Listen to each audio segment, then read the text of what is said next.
भोंदू बाबा अशोक खरात यांनी भोंदूगिरी करताना व महिलांचे शोषण करताना हिंदू धर्माचा व हिंदू देवतांचा आडोसा घेऊन भोंदूगिरी करून महिलांचे लैंगिक शोषण केलेले आहे। सर्व पक्षातल्या राजकीय नेत्यांनी भोंदू अशोक खरातची खरी सत्यता न पडताळता त्याच्या दरबारात हजेरी लावल्यामुळे त्याचं प्रस्थ वाढलं। त्यामुळे गोरगरीब हिंदू लोक फसले गेले। हिंदू महिला त्याच्या लैंगिक शोषणाला बळी पडल्या। अशोक खरात यांनी भोंदूगिरी करून मिळवलेल्या मालमत्तेवर सरकारने बुलडोजर फिरवून त्याची मालमत्ता उद्ध्वस्त करावी।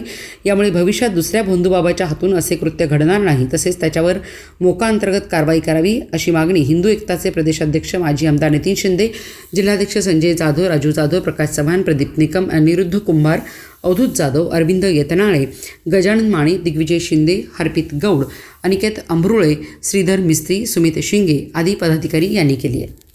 भोंदू बाबा अशोक खरात यानं हिंदू धर्माचा देवदेवतांच्या आडोशानं जी समाजामध्ये भोंदूगिरी केली, भोंदूगिरीच्या माध्यमातून गोरगरीब सर्वसामान्यांची लूट त्या ठिकाणी केली, महिलांचं त्या ठिकाणी लैंगिक शोषण केलं।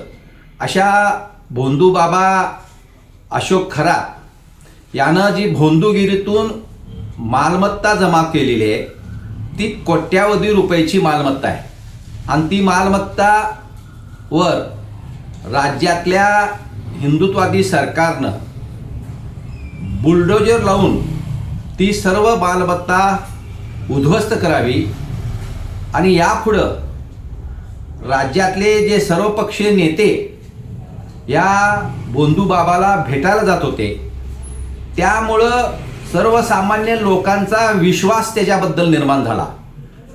त्या अशा या राज्यातल्या त्या भोंदू बाबाला भेटायला गेलेल्या सर्व पक्षीय नेत्यांच्याकडून राज्यातल्या सरकारनं लिहून घेतलं पाहिजे की यापुढं आम्ही कुठल्याही भोंदू बाबाला त्या ठिकाणी भेटायला जाणार नाही।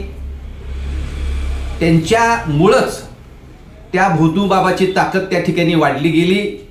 या ठिकाणी हिंदू एकता आंदोलनाच्या वतीनं ह्या भोंदू बाबा अशोक खरात याची संपूर्ण मालमत्ता बुलडोजर लावून जमीनदोस्त करून त्याच्यावर मोका अंतर्गत कारवाई करावी अशी मागणी मी हिंदू एकता आंदोलनाच्या वतीनं करतो।